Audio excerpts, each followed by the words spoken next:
Bismillahirrahmanirrahim. Assalamualaikum warahmatullahi wabarakatuh. Waalaikumsalam warahmatullahi wabarakatuh. Allahumma salli ala sayyidina Muhammad wa ala alihi wa sahbihi wa dzurriyyatihi wa man tabi'ahum wa ummatihi ajmain. Rabbi zidni ilma warzuqni fahma, Rabbi shrah li sadri wa yassir li amri wahlul 'uqdatam min lisani yafqahu qawli. Amin ya rabbal alamin. Allahumma inni as'aluka ilman nafi'a wa amalan shalihan wa rizqan katsira alaihi wa barakatuh. Kepada hadirin jamaah Masjid Abdul Asta yang saya hormati, yang dirahmati Allah SWT, untuk mengisi kegiatan bulan suci Ramadan ini, hari ini hari Sabtu tanggal 15 Ramadan 1446 Hijriah. Jadi sekarang tepat nisfu. Jadi nisfu Ramadan, pas pertengahan Ramadan. Alhamdulillah, semoga kita oleh Allah SWT kita senantiasa diberikan kesehatan, keselamatan, panjang umur sehingga sampai bertemu lagi Ramadan berikutnya terus. Alhamdulillah sampai ini kita terus mengisi Ramadan ini dengan kegiatan positif, baik bekerja mencari ekonomi, bersolawat, ibadah, tadarus, tarawih. Alhamdulillah minta asa ini, alhamdulillah oleh Allah dituntun untuk selalu kegiatan positif. Sarahannya kita masing-masing dan di bawah kepemimpinan Ketua DKM setelah istiqomah. Alhamdulillah, terima kasih. Di tarawih dan tadarus terus berjalan dengan baik, semoga terus istiqomah. Dan insya Allah berkahnya di Al-Quran itu berkahnya tidak ada untuk kita Bapak Ibu semuanya. Itu maksud mendengar, orang semua yang mendengar binamlah sekitarnya itu semuanya mendapat berkah. Mau mendengarkan atau mendengar tidak sengaja semuanya mendapatkan kebaikan. Itu hebatnya Al-Quran. Yang membaca, yang mendengarkan, yang mendengar. Jadi mendengar saja dia mendapatkan kebaikan. Makanya tadarus ini sangat penting. Jadi saya amatin tadarus ini juga lahirnya di sini itu hanya di Lintang Asa juga saya amatin. Tadi juga itu termasuk pertolongan dari Allah SWT. Jadi namanya taufik. Taufik itu bukan Pak Opek gitu ya. Taufik itu bimbingan, jadi dibimbing. Hidayah itu petunjuk. Jadi kita selalu dibimbing dan diberi petunjuk untuk senantiasa tadi ilman nafi'ah wa amalan sholihah. Jadi ilmu yang bermanfaat, amal yang baik. Bisa bacakan kitab Wasiatul Mustafa, kitab yang berisi hadis kanjeng Muhammad SAW, wasiatnya kepada baginda Sayyidina Ali karramallahu wajhah untuk disampaikan kepada umatnya dan hidup di dunia ini benar sehingga selamat sampai akhirat. Qala alaihi salatu wassalam, bersabda kanjeng Muhammad sallallahu alaihi wasallam, ya Ali, wahai Ali, usduk, benarlah atau berkatalah benar. Jadi suruh benar, usduk, benarlah, bicaralah yang benar, hiduplah yang benar.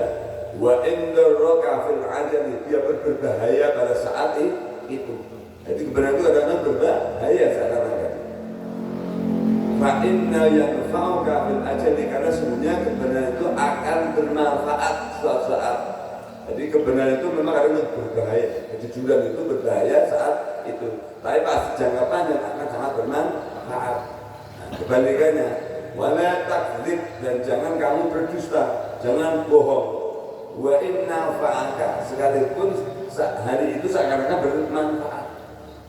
Fa inna yaduruka, tapi akan membahayakan kamu fil ajali suatu saat. Itu yang namanya kebenaran dan kejujuran. Nah, berikutnya saya juga baru baca sih. Ya Ali, wahai Ali, man kasurat dunubuhu, barang siapa kasurat itu banyak, dunubuhu dosanya, orang yang banyak dosanya, dahauhu, maka lenyaplah dahauhu cahaya wajahnya.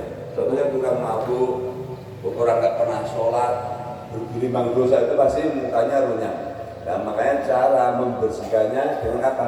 Tobat, sholat tobat, istighfar, berkumpul dengan orang-orang yang soleh, itu insya Allah akan menyatukan kejelekan-kejelekan. Tapi nyatanya tukang mabuk, tukang yang maksiat, tukang apa, kemudian preman dan sebagainya itu masih mukanya kotor, jelek, memang tidak enak. Tapi kalau orang yang suka berbuat baik, kemudian suka beribadah, apalagi makanya wudhu ini katanya wudhu. Jadi hadisnya begini. Sesungguhnya orang berwudhu itu hilanglah dosanya setiap tetesan air wudhu yang menetes. Kemudian hadis yang lain, sesungguhnya gambaran orang yang sholat 5 waktu itu seperti orang yang di depan rumahnya itu ada air yang sungai mengalir. Maka kata Nabi, bagaimana menurut kamu jika orang itu selama sehari 5 waktu, apakah dia punya kotoran? Setiap hari 5 waktu itu dia membersihkan wajahnya. Sesungguhnya tidak, wahai kanjeng Nabi. Sehingga orang yang sehari 5 kali membersihkan dirinya, maka dia bersihlah dari semua kotoran. Itu gambarnya orang sholat 5 waktu. Makanya tidak bisa orang tak sholat itu bisa baik, susah. Makanya sejelek-jeleknya orang sholat akan dibimbing oleh Allah. Kenapa? Innallaha tanha 'anil fahsya'i wal munkar. Sesungguhnya sholat itu mencegah perbuatan keji dan mungkar. Jadi kalau mau jelek nanti dikembalikan lagi kepada adil yang benar. Kemudian ya Ali alaika bisidqil hadis, wahai Ali berkatalah jujur. Hadis itu cerita, ini kalau cerita yang jujur. Bisidqil hadis, wahai dul amanati, dan jagalah amanah. Kalau ada amanah jangan sampai kita tidak menjaga. Contoh suruh menyimpan rahasia, kita pegang rahasia itu jangan kita buka, itu amanah. Wa sahib nafsi, dan apa? Menjaga kelapangan daripada jiwa. Jiwa itu harus, atau hati itu harus lapang. Lapang apa? Lapang untuk berbuat baik, lapang menolong orang, lapang harus sebenarnya lapang untuk memaafkan. Wa ifatil batni, dan menjaga perut, khususnya dari makanan haram, baik haram secara zatnya atau haram dari sumbernya. Kalau haram dari zatnya contohnya babi, anjing, kemudian homer, itu dari sumbernya, sumber cara membelinya. Contoh mohon maaf, korupsi, maling, menipu dan sebagainya, itu kan sumbernya haram. Dia diberikan katakanlah istilahnya korma, itu tetap aja kalau hasilnya menipu tetap haram. Dia memberi korma atau beli katakanlah madu tetap haram. Jadi itulah hadis-hadis Nabi yang saya bacakan. Semoga kita oleh Allah Ta'ala senantiasa dijaga dari untuk berkata dusta. Kenapa? Karena yang merusak pahala puasa itu satu adalah berbicara bohong, berdusta, harus jujur. Kemudian yang kedua adalah adu domba, atau istilahnya zaman sekarang itu apa itu? Jadi membuat isu-isu atau membuat fitnah yang membuat rame itu. Jadi dusta, kata dusta, kemudian adu domba, kemudian marah yang tidak pada tempatnya. Bukan saya membela diri, tapi kalau marah pada tempatnya memang ya.